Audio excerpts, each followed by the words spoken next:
rencontres, ce sont des consultations dans le cadre des négociations sur la zone de libre-échange continentale africaine, donc, qui est donc, un accord très important pour l'Afrique et en particulier pour le Sénégal qui, comme vous le savez certainement, exporte principalement donc, sur le marché africain.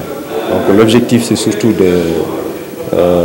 d'échanger avec les acteurs, de les consulter sur les questions qui sont en négociation. Il y a les questions restantes, donc les questions en suspens. Ce sont surtout les questions qui portent sur l'investissement, les droits de propriété intellectuelle, la concurrence et les services.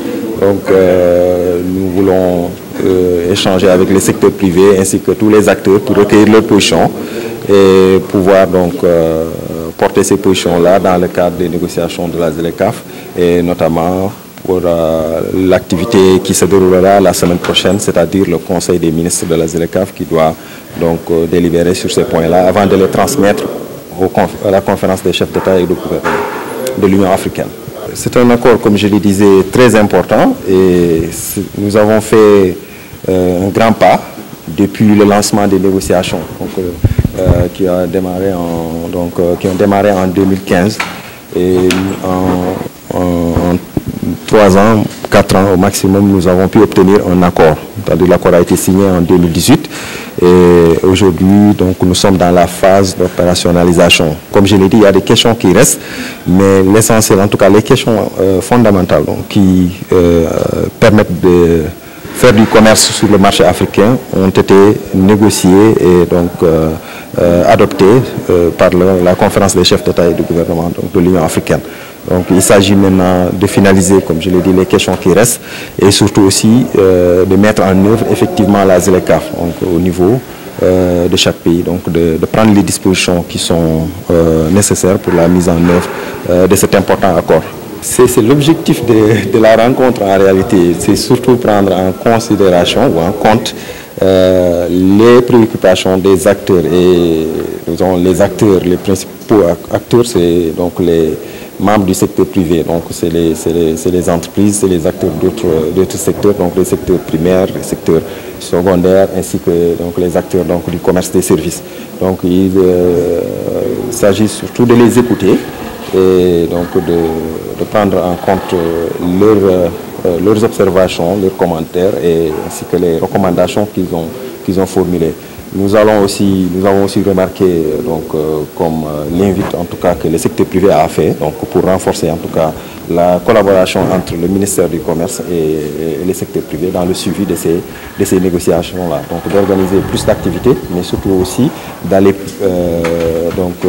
vers les secteurs privés pour organiser donc, des activités dans des formats qui sont peut-être plus intéressants pour nous aujourd'hui, qui permettraient de mobiliser davantage ces acteurs-là. Oui, en fait, la position, elle est déterminée par tout le monde.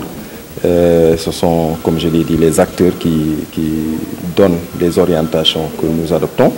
Nous avons des réformes au niveau national, mais à chaque fois, donc, ces types de rencontres contiennent des consultations, permettent d'avoir des retours de la part donc, des différents acteurs sur ce qui est fait au niveau national. Nous, on assure le suivi dans le cadre de la ZLECAf pour donner en tout cas faire le point sur l'évolution des négociations et recueillir un peu les observations qui permettront de tenir en compte donc, les réformes, donc les programmes qu'on élabore ou qu'on met en œuvre au niveau national afin d'avoir plus de cohérence donc, dans ce qu'on fait, donc, aussi bien au niveau national que régional et continental.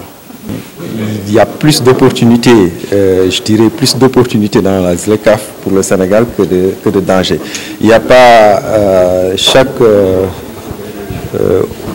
ouverture comporte certainement donc quelques risques ou quelque chose à perdre. On a toujours quelque chose à perdre, mais on a plus à y gagner. Donc ce sont des négociations et dans les négociations c'est un rendez-vous donc du donner et du recevoir. Vous acceptez de faire des concessions, de laisser quelque chose pour prendre peut-être quelque chose de plus important. Et je l'ai aussi dit, nous sommes un pays qui exporte plus en Afrique et quand on regarde nos exportations, elles sont plus diversifiées vers le continent africain que vers les autres continents. Donc cela comporte une information importante de taille qu'il faudrait peut-être donner, c'est-à-dire la leçon qu'on va tirer de ces statistiques-là sur les exportations prouve qu'en réalité, nous créons plus de valeur sur le marché africain, nous créons plus d'emplois, nous créons plus de revenus grâce donc, à nos exportations sur le marché africain. Donc nous avons une opportunité pour renforcer nos entreprises, pour renforcer nos exportations, donc pour aller disons, vers une économie industrialisée, donc avec des entreprises qui transforment des produits donc, qui seront exportés sur ce marché.